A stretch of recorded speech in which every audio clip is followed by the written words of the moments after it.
இன்னைக்கு ஒரு special guest and தமிழ்நாட்டுக்கு ரொம்ப பிடிச்ச ஆண்மகன் பரணி.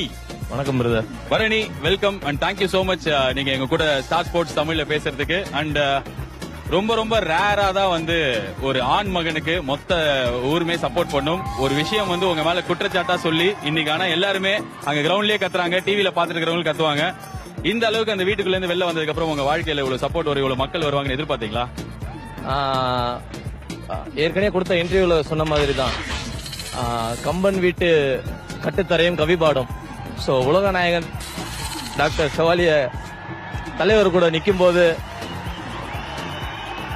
இந்த சவுண்ட் உங்களுக்கு புரிஞ்சிருக்கும்னு நினைக்கிறேன். அதுல கிடைச்ச புகழ் தான் இது. சோ இந்த புகழ் எல்லாத்தையும் தாண்டி இப்போ வந்து பிக் பாஸ் அப்படின்னு நான் சொல்றேன் அப்படின்னாலே வந்து இன்னைக்கு எல்லாருமே இங்க கத்துவாங்க. அந்த அளவுக்கு அதை எல்லாருமே பார்க்க ஆரம்பிச்சிட்டாங்க. ஒரு சில பேர்ல ஒரு நாளைக்கு 3 வாட்டி எல்லாம் மாத்திர மாதிரி காலைல ஒரு வாட்டி பிக் பாஸ், மத்தியானம் நைட்ன்ற மாதிரி. சோ அதுல ஓவியா அப்படின்ற ஒரு பேரை சொன்னா மொத்த கிரவுண்ட் மொத்த தமிழ்நாடு கத்தும். அதே மாதிரிதான் நீங்க ஆம்பளை ஓவியா. ஐயோ பிரதர், இந்த வீட்டுக்குள்ள இருந்தீங்கல்ல, எத்தனை நாள் இருந்தீங்க நீங்க? நான் 14 நாள், 2 வீக்ஸ். இந்த 2 வீக்ஸ்லயே வந்து என்னெல்லாம் மாற்றம் வந்தது உங்க உள்ளுக்குள்ள சேஞ்ச் இல்ல? என்ன சேஞ்சஸோட வெளில வந்தீங்க? ஒரு இடத்துல பூட்டி வச்சு ஒரு 10 பேரோட 15 பேரோட என்ன சேஞ்ச் அப்படின்னா பிரதர், டோட்டலா நான் வாழ்ற வாழ்க்கைக்கும் நாங்க வாழ்ந்த வாழ்க்கையும் முழுக்க வேறுபட்டு இருந்துச்சு. சோ அப்ப இப்படியும் மனிதர்கள் இருக்காங்க அப்படின்னு கத்துக்கிட்டு சில விஷயங்களை கத்துக்கிட்டு வெளில வந்துட்டேன். ஓ, அண்ட் முக்கியமான விஷயம், நீங்க வந்து யார் ஜெயிப்பா அப்படின்னு கேட்கும்போது நான் வெளில போகும்போது கை தட்டினாங்களே அவங்க தான் ஜெயிப்பாங்க அப்படின்னீங்க. அந்த நல்ல மனசு ஜெயிக்கும் அப்படின்னீங்க.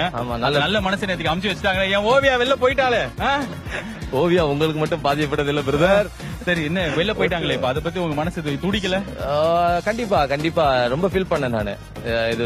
இத நான் நியூஸ் சென்ட்ல தான் தெரிஞ்சுக்கிட்டேன். சோ வந்துட்டாங்க அப்படின்றது உண்மையிலேயே ரொம்ப ஃபீல் பண்ணேன். ஏன்னா நான் ரொம்ப நல்லா எதையுமே ரொம்ப டேக் இட் ஈஸி அப்படின்ற லைட் அப்படின்ற இடத்துக்குள்ள ஒரு மனநிலை உள்ளவங்க. சோ அவங்களையே வந்து இந்த மாதிரி நேத்துக்கு கமல் சார் வந்து பேசும்போதே சொன்னாரு, பரணி எப்படிதானே கான்ட்ரோல் பண்றீங்க, அது மாதிரி தானே இப்ப ஓவியம் பண்ணும்போது நேத்துக்கு வந்து நிறைய பேர் ஒத்துக்கிட்டாங்க. சோ உங்களுக்கு நடந்ததுதான் அவங்களுக்கு நடந்திருக்குல்ல? ஆமா பிரதர், ஆல்மோஸ்ட் கிட்டத்தட்ட அதுதான் உண்மை. நீங்க சொல்றதுதான் உண்மை. அதை ஏத்துக்க முடியல. அதான் ஏன் வந்து பட் நான் வெளில வந்தது கூட ஓகே. பட் ஓவியா வந்து நான் கண்டிப்பா ஜெயிப்பாங்க அப்படின்னு நான் ரொம்ப நம்பினேன்.